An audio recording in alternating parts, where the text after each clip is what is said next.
Okay, so we're going to talk about progressivism, and we're going to look at the extent to which progressive movement results in reform. Okay, so the progressives were about reform and improving society. So start with the causes here and look at some of the progressive beliefs. So the progressives were, as their name indicates, they were progressive looking forward, right?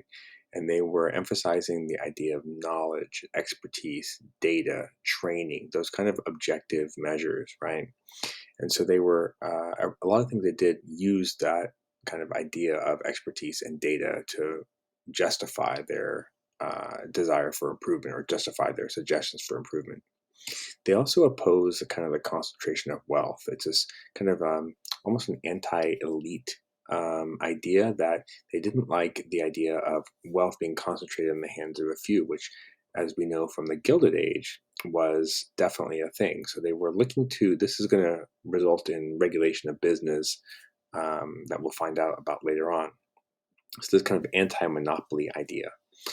Also, and I think this is maybe the most important thing of the three, and one you definitely want to know, which is that they believe that government could be used as a tool to improve life, to regulate, to pass laws that would improve society, improve humanity, right? So they really had a faith in that government could make things better, and this is going to be really important going forward after the progressive era. Progressives were generally middle class, right? When we talk about progressives, mostly talking about like white middle class people. And this was the middle class was growing because there was an expansion of kind of professional jobs, scientists, engineers, managers, those kinds of things. And so this expansion and growth of the middle class, gave people a little bit more time to think. They weren't as focused on, paying their rent that month or whatever, right? Because they had some extra money, they had a little bit of a cushion. You can look outside of your world at that moment. They also, again, this kind of relates to the idea of knowledge and expertise, right? They created these professional societies to kind of regulate the standards of these businesses that they were doing, whether we're talking about the AMA, the American Medical Association, or bar associations for lawyers, or any kind of professional organization that would kind of regulate the standards and practices for a profession. And that also can be used to limit who has access to it as well. So we're going to see some of the darker sides of progressives here as well. All right. They also believe that as middle class people, they had proven there was a path to success in America. So they had this desire to pass on their values to people that were poor and immigrants, people that were kind of didn't have the life that they had, and so they had a desire to pass that on to others. And women were really, really crucial to the progressive movement, particularly white women. Two names you definitely want to know are Jane Addams and Ida Tarbell. Jane Addams ran a settlement house called Hull House in Chicago that was helping immigrant women. And she was looking out for making sure that women had, access to all the things that they needed to be successful, whether it was job training or help with raising kids, those kinds of things. And Ida Tarbell, she was an activist. She was a different kind of activist. She was a writer called a muckraker. And muckrakers are quite important to the progressive era. Muckrakers are people that were journalists that were kind of exposing problems and corruption in American society. And she did a whole expose on Standard Oil and about how it used unfair business practices to bankrupt competitors and stuff.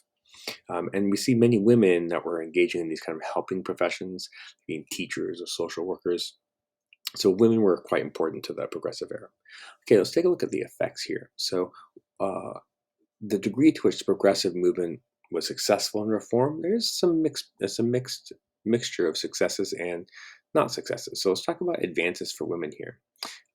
You start to see women kind of organize in clubs, these women's clubs, and they were kind of social clubs among middle class wives that weren't working and had some time, and they could kind of associate together, and they worked to on issues that were kind of more associated with kind of the women's sphere, like regulating child labor or the working conditions for women. Right there was an element of these women looking to help others.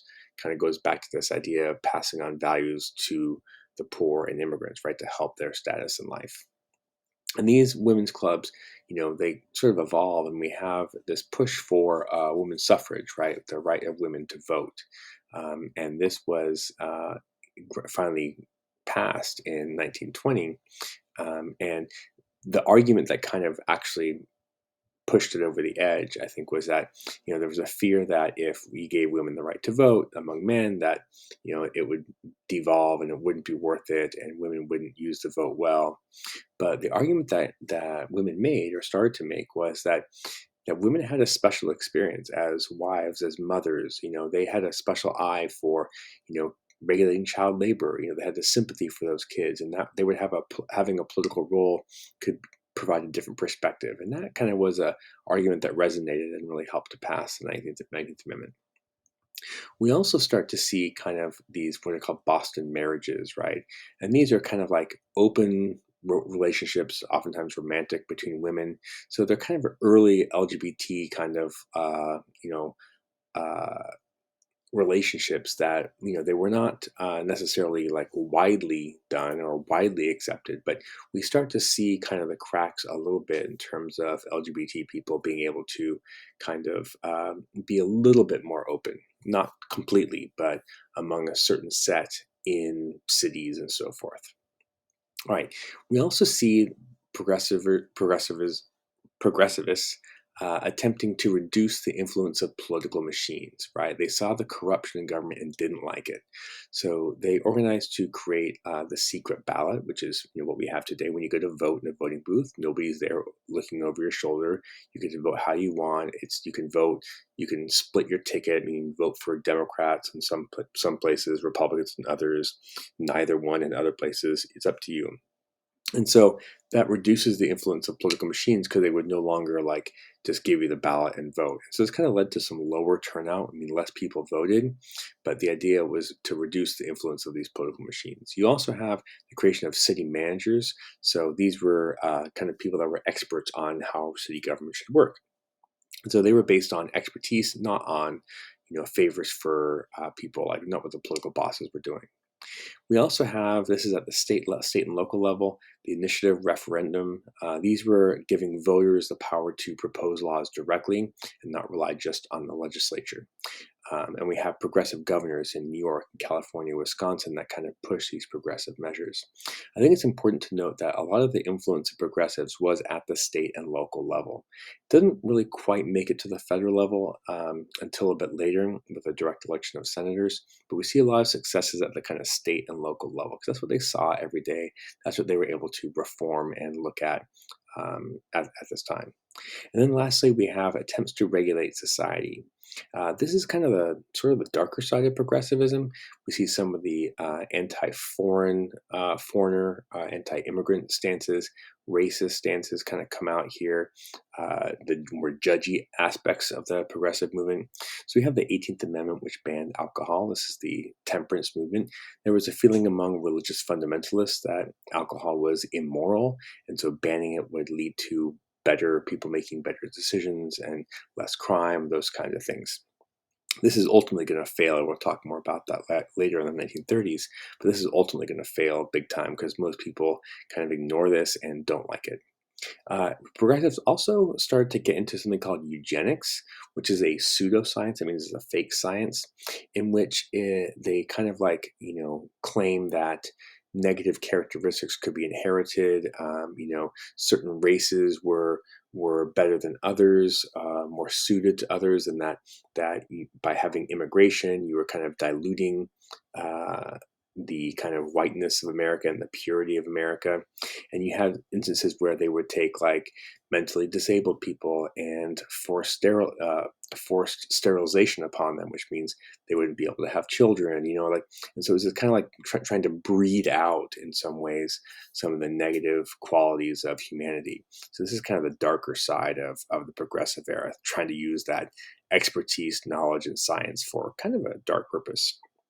And then we have nativism here too. Again, immigrants were kind of diluting America, making it less white and were less desirable. So on the whole, progressives had advancements for women.